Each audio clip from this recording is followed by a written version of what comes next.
Hello and welcome back to week 7, day 2 of our study of Jeremiah and Lamentations. We are in Jeremiah chapter 32.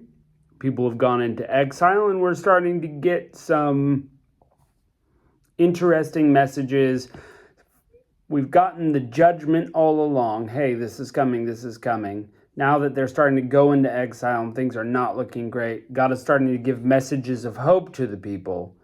Like, after this all happens, I'm going to lift you up, build you up, help you achieve things. I'm going to restore you. I'm going to heal you. Those kind of messages. So let's see what Jeremiah chapter 32 has to say. This is the word that came to Jeremiah from Yahweh in the 10th year of Zedekiah, king of Judah. Now, Zedekiah reigned 11 years, so he is nearly done. He's a puppet king of Nebuchadnezzar, and things are not going well in Israel, or, the kingdom of Judah, and people have already been taken away. Some of the implements of the temple have been taken away, but the end is really close. Really close. In the 10th year of Zedekiah, king of Judah, which was the 18th year of Nebuchadnezzar. Now, at the time, the king of Babylon's army was besieging Jerusalem. So there they are. They're surrounding him. It's almost over. Jeremiah the prophet was shut up in the court of the guard, which was in the king of Judah's house.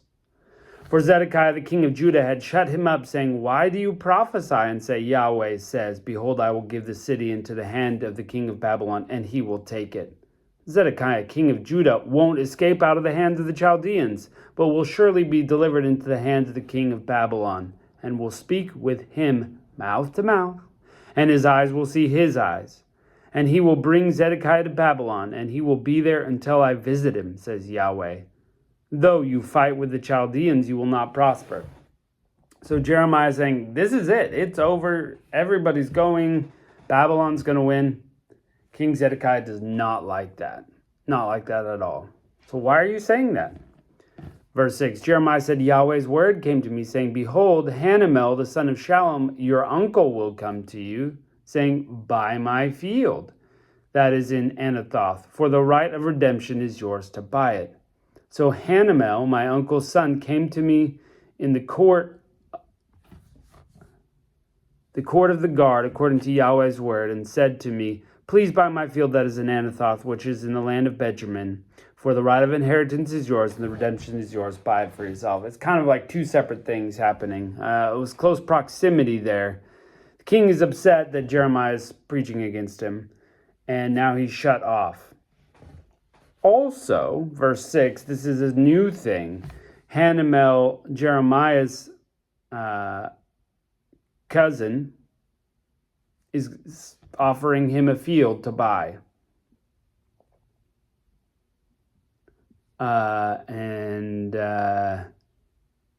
Yahweh says, hey, here you go. He's coming.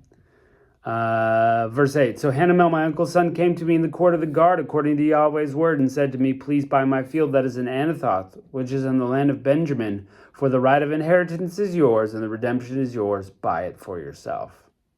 So God said, hey, he's coming, and he does. Then I knew that this was Yahweh's word. So I bought the field that is in Anathoth of Hanamel, my uncle's son, and weighed him the money, even 17 shekels of silver. I signed the deed, sealed it, called witness, weighed the money and the balances to him. So I took the deed of purchase, both that which was sealed, containing the terms and conditions, and that which was open. And I delivered the deed of the purchase to Baruch, the son of Neriah, the son of Messiah, in the presence of Hanamel, my uncle's son, and in the presence of the witnesses who signed the deed of the purchase before all the Jews who sat in the court of the guard. The prophets are basically showcasing God's work, their life on display, and for messages to people, for encouragement, for rebuke. And so now this deed is more than just, we know it's not just a business transaction. That'd be silly. Why would God, just say, hey, do this business? I mean, he might, but it's really to teach something. So he's done this all in the court for everybody to see. What does it mean? We're going to find out. We're going to find out. Verse 13, I commanded Baruch before them, saying, Yahweh of armies, the God of Israel says, take these deeds, this deed of purchase which was sealed, and this deed which was open, and put them in an earthen vessel that may last many days. For Yahweh of armies, the God of Israel says, houses and fields and vineyards will yet again be bought in this land. Aha! Now we're getting the message. So he's purchased it in front of everybody, saying, look, we're going to do this again. In Israel, Israelites are going to be here. We're going to purchase land. We're going to buy and sell it. We're going to do the law. Remember, he's been given the message, 70 years you're going to be in exile, and then you'll come back. And that's the hope. So again, we're getting this message of hope through Jeremiah. Someday, all this is going to matter again. And this is now mine and my descendants. We've got it. We're ready to go. Now, after I had delivered the deed of the purchase to Baruch the son of Neriah, I prayed to Yahweh, saying, Lord Yahweh, behold, you've made the heavens and the earth by your great power and your outstretched arm. There is nothing too hard for you. You showed loving kindness to thousands and repay the iniquity of the fathers into the bosom of their children after them. The great, the mighty God, Yahweh of armies, is your name. Great in counsel, mighty in work, whose eyes are open to all the ways of the children of men, to give everyone according to his ways and according to the fruit of his doings, who performs signs and wonders in the land of Egypt, even to this day, both in Israel and among other men, and have made yourself a name as it is to this day. You brought your people, Israel, out of the land of Egypt with signs, with wonders, with a strong hand, with an outstretched arm, with great terror, and gave them this land which you swore to their fathers to give them, a land flowing with milk and honey. They came in and possessed it, but they didn't obey your voice and didn't walk in your law. They've done nothing of all you've commanded them to do. Therefore you've caused all this evil to come on them. Guilty as charged. Israel's guilty as charged. They are serving false gods. They're living life of sin. Their back is turned to God.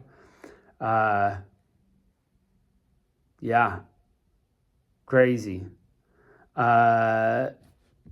Jeremiah's doing the right thing. He's praising God for his attributes. He's talking about how great God is, which is true. And then he kind of gives a little history lesson in this prayer. Verse 24, behold, siege ramps has been built against the city to take it. The city is given into the hand of the Chaldeans who fight against it because of the sword, of the famine, of the pestilence. What you have spoken has happened. Behold, you see it. You have said to me, Lord Yahweh, buy the field for money and call witnesses, whereas the city is given into the hand of the Chaldeans. So, look, it's happened just like you said. So, giving God credit for saying what is going to come. Verse 26, then Yahweh's word came to Jeremiah, saying, behold, I am Yahweh, the God of all flesh. Is there anything too hard for me? Therefore Yahweh says, behold, I will give this city into the hand of the Chaldeans, and into the hand of Nebuchadnezzar, king of Babylon, and he will take it. The Chaldeans who fight against the city will come and set this city on fire, and burn it with the houses on whose roofs they have offered incense to Baal, and poured out drink offerings to other gods to provoke me for anger. In case you forgot, Judah, this is why it's happening. You guys have been serving a false god, and God is saying, I'm going to show you who the real God is. This is punishment for your sins. Verse 30, for the children of Israel and the children of Judah have done only that which was evil in my sight from their youth. For the children of Israel have only provoked me to anger with the work of their hands, says Yahweh. For this city has been to me a provocation of my anger and of my wrath from the day that they built it even to this day, so that I should remove it from my face. Because of all the evil the children of Israel and the children of Judah they've done to provoke me to anger, they, their kings, their princes, their priests, their prophets, the men of Judah, and the inhabitants of Jerusalem. Remember, that sort of list means all people. They have turned their backs to me and not their faces, although I taught them. That's what God is saying. I taught them. rising up early and teaching them, yet they have not listened to receive instruction. They set their abominations in the house, which is called by my name, to defile it. They've built the high places of Baal, which are in the valley of the son of Hinnom, to cause their sons and daughters to pass through the fire to Molech, which I didn't command them. It didn't even come to mind that they should do this abomination to cause Judah to sin. So we get the picture once again of what they're doing. They're serving false gods, which is like the worst insult possible. They built high places in the valley of the son of Hinnom, which is going to be a valley of slaughter later. They burnt their children in the fire to the false god Molech. And God's like, that's ridiculous. You've done all these things. You've set up idols in my temple to worship them there. You're not even worshiping me. You're worshiping false gods in my temple. Why should I not burn this to the ground? You obviously don't care about me. Verse 36. Now therefore Yahweh, the God of Israel, says concerning this city about which you say, it is given into the hand of the king of Babylon by the sword, by the famine, and by the pestilence. Behold, I will gather them out of all the countries where I've driven them in my anger, and in my wrath, and in my great indignation, and I will bring them again to this place. I will cause them to dwell safely. They will be my people, and I will be their God. I will give them one heart and one way, that they may fear me forever for their good and for the good of their children after them. I will make an everlasting covenant with them, that I will not turn away from following them to do them good. I will put my fear in their hearts, and that they will not depart from me.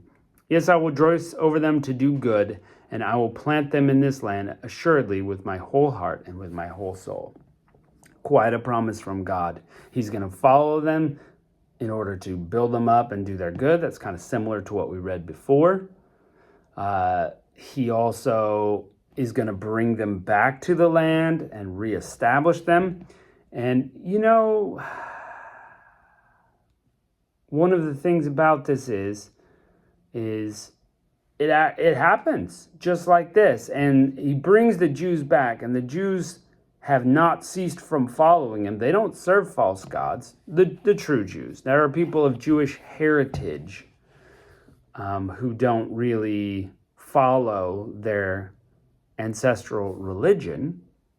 And that's not what I mean, but I mean the Jewish people, the Israelites, the ones who truly are worshiping God. They don't mess around anymore.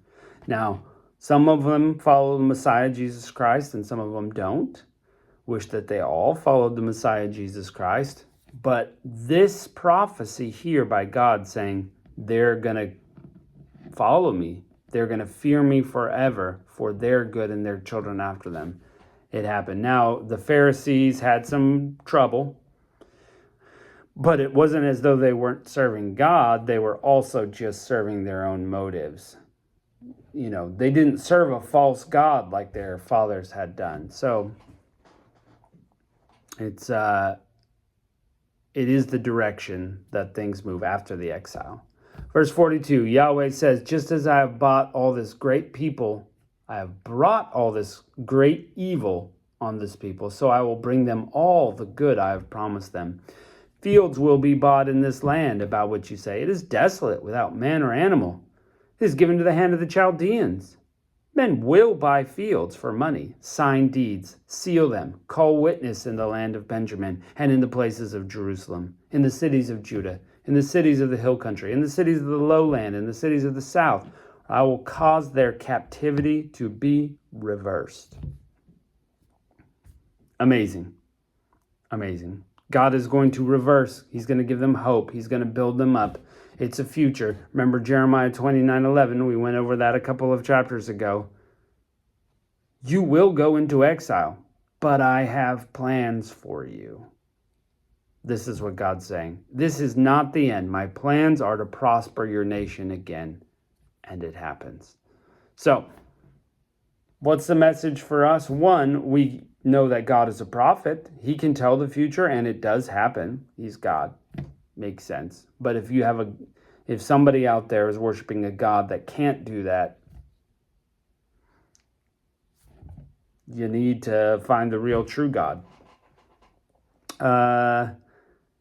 2, God does not take lightly those who don't worship him. He will discipline them. 2, he's not interested only in discipline, but restoration. And that's this here. Hey, we're going to do this again. We'll build up this nation again. I'll pull you back in. 70 years exile, kind of like 40 years in the desert. We'll pull you back in. We'll build you up. We need to follow him. And he's going to build them up as a nation, and they're going to serve him. And they do. And they do. But in the meantime, this destruction will happen despite the complaints of King Zedekiah. And it's going to happen soon for them. They're already being besieged. So the destruction, the burning, all of that stuff, the destroying of the nation of Judah, it's about to be real. Well, thanks for joining us in our week 7. And we look forward to seeing you next time.